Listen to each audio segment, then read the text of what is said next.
Hey guys, welcome back to Chai Tea Tuesday. If you're new, welcome for the first time. This is not my normal setup, but I'm trying to get a desk office space set up. I still have to make this background look a little prettier, but that's why we're in a new space. The last few weeks we've been talking about all things pageant, all things Miss USA 2019, and we're gonna continue that today. You guys have had so many questions for me. As a former Miss USA and first runner-up at Miss Universe, I have a lot of insider knowledge, behind the scenes knowledge, so I'll be sharing that with you. And after reading through a lot of your questions, I will also be sharing with you some pageant advice and pageant tips and tricks. So if you're interested in any of that, stay tuned. Give this video a thumbs up and also subscribe so you can be a part of this YouTube channel family. Every single week, I give a shout out of the week from the previous Chai Tea Tuesday. So if you want to be shouted out next week, make sure to leave a comment below, maybe screenshot this video and share on your Insta story and tag me at Real Nia Sanchez so I can see that you guys are tuning in. So normally my shout out of the weeks are very cheery and bubbly and some love,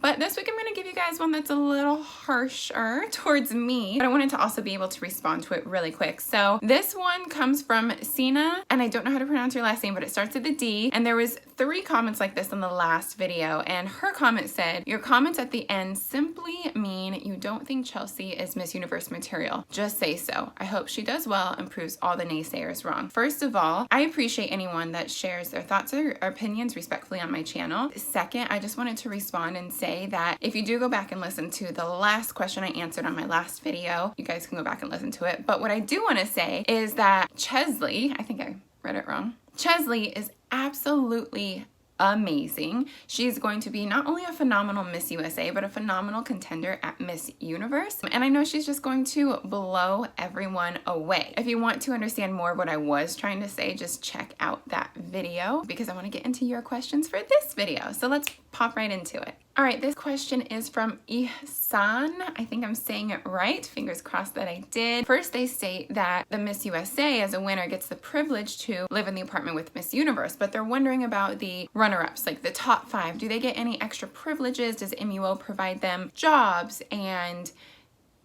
work and jobs are the same thing. Appearances, all of that, like do they get any extra privileges beyond being a runner-up to Miss USA? The answer is no. Not that I'm aware of. Miss Universe organization, they don't fly out the runner-ups for anything. The runner-ups obviously were so successful, they went so far. I hope that they would just take advantage of that year. And a piece of advice that I give to anyone that comes up and asks me for advice after placing in the top 5 at Miss USA, and my best piece of advice is make sure that you work every single connection and opportunity that you have right now, because the lifespan of interest in a runner-up is going to be a little bit shorter, but people are still really excited. People from your state, people from maybe your background. One of the top 3, she had a Native American background. People from her tribe or pieces of her tribe across the country might want to fly her out for different things. I say get business cards, get phone numbers, write emails, and connect right away and take full advantage of that, even if you're a runner-up, because that is still such a huge accomplishment to have, because it's so huge. This question is specifically about Miss USA 2019 and how it is judged. The question is from, gosh, I'm picking some ones with really hard names, Sufficio. I think that's how you say it. This person was saying that there's an emphasis on girls looking at the camera in finals instead of necessarily the judges. She or he is asking if the judges are instructed to look only at the monitors. So I was sitting pretty close to the judges and I was watching them in prelims and finals to see where they were looking. Most of the time the judges are looking at the monitors because the monitors are so close to the girl's face. So they want to see how this girl has a presence, how she shines, how she has this radiance, and especially up close. But every single judge that I saw looked up and made eye contact with the girl at some point. The judges definitely were looking up at the girl on stage and then focusing back in on the monitors, and it was kind of going back and forth. So if you don't know, the judges have little monitors that are right there in their judging desk so they can see the girls up close instead of farther away on the stage. Speaking of that, I'm going to bring that right into my next question about the judges and one of the conspiracy theories that I mentioned in my last Chai Tea Tuesday, but I didn't go into detail about. I'm going to do that now. This question was asked many a times before the last video and for this video now that I'm making. First of all, this conspiracy theory is that the girl that's going to win is pulled aside to be interviewed before or after swimwear or evening gown or something like that. So here's the deal. I know for a fact that it's completely completely at random. I was, yes, also pulled aside at Miss Universe and Miss USA, but at Miss USA I was in a group of 3 and Miss Universe I was in a group of 2. So a pair. Anywho, this may be a small factor that the judges get to see a few more moments of personality from these girls. This little mini backstage interview is not necessarily blocked from sight from the judges. They can definitely hear it, and I would say I've been to almost all the pageants in the last 5 years. More than 50% of the time the judges can see the girls up on the big screen in whatever space that the pageant is being held in. The judges do get to see a little extra snippet of personality of these girls before they come back out on stage to actually compete. So I don't think it has the biggest determining factor in who's gonna win, but there is that extra moment that they get to see the girls beyond what everyone else gets on stage. Next question is from Allison, and her question says that she's noticed comments all over social media expressing overall disappointment with what people have seen from IMG. It says here, Trump era has produced better or higher quality shows, as well as stronger Miss USAs in regards to placement at Miss Universe. What are your thoughts on this? Do you agree or disagree? So when it comes to the placement at Miss Universe, again, watch my last video, I fully explained that. When it comes to show quality, production, all of that, I was there when Trump was in charge. I literally had my ear to the door when they were in meetings talking about Miss Universe production and he was in the room. So I don't know how involved IMG is, or if they're just like, you guys do what you do, here's your budget. I really don't know. I think a lot of it also has to do with the money that's received from the host city. Each host city pays a certain amount to have Miss Universe or Miss USA in that city. So it can range from hundreds of thousands to millions of dollars. I believe it was between like 3 and 4 million when Doral hosted my Miss Universe competition. So that gives them more budget for production, gives them more budget for whatever it is. It can go a little bit above and beyond when there's a higher budget. So I think that might be more of a factor than IMG WME. I don't know if they are as involved as Trump was. He definitely had his personal opinions and made them known and wanted to make sure that what his overall vision was shared with the organization in planning and picking hosts and location and production and all of that. So all I can really share with you is what I know from Trump's side. Fun random fact about Miss Universe, or not fact, but thought. So this is from Stefan, and he says, let's do away with the BS Continental placing at Miss Universe. I agree 1000%. I don't think contestants should make it depending on what continent they're from. I do believe that no matter what, the best girl that's supposed to be Miss Universe is gonna win. Also, his other point was, let's have Miss Universe in the summer again, maybe even fall, but not in the winter like December, November. Agreed, fingers crossed. Okay, hello.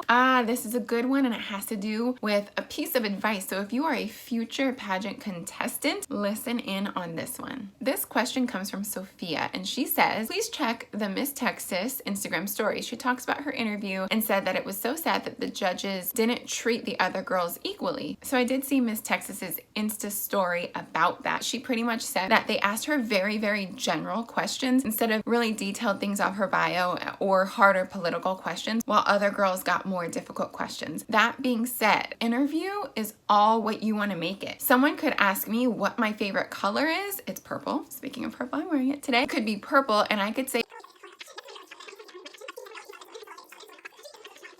if you know what to do and you are trained on how to take charge of a question, then you can slay an interview even if they ask you, what's your favorite color? What's your favorite food? If you could go anywhere on vacation, where would you go? If they ask you all these boring questions, you can still talk about the things that you want to talk about. But to any contestant competing for Miss USA or any other pageant in the future, try your very best to turn that question into something that you want to talk about. Whether it's political or personal, you can absolutely use a generic question and turn it into something that you're passionate about. This person's name is David. David is pretty much asking about the judging system and how girls move forward and don't. He said, for example, someone has an amazing walk, a beautiful body, great stage presence, but they didn't advance to the next round. That's a little confusing. So the most important thing, interview. Your interview is so powerful and makes the judges fall in love with you. So if there's 2 girls that have great walks, the girl with the stronger interview is for sure making it in. And that can be a little confusing when someone might be like, her walk was amazing, but her interview killed, and that's what got her into the top or made her advance even further at Miss USA. And a bit for Miss Universe as well, the judging panel has been the same in prelims to finals. I think that part of it is great because the judges know the girls and how powerful they are in speaking and presenting themselves, and then they also can see them on stage. So I do think that's a good thing because you do want the whole package when you're picking a Miss USA or a Miss Universe.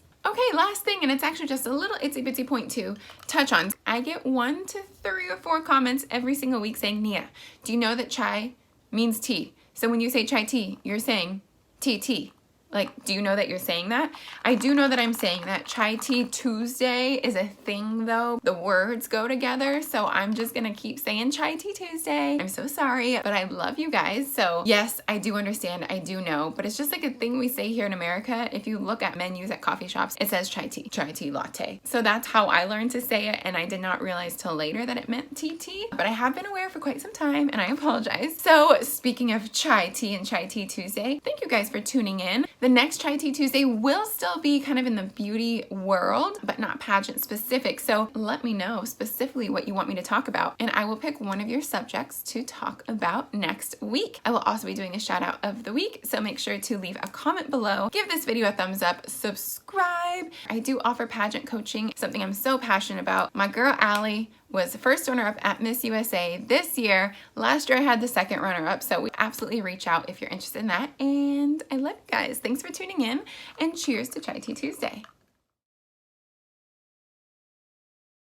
Quite some time since Miss Teen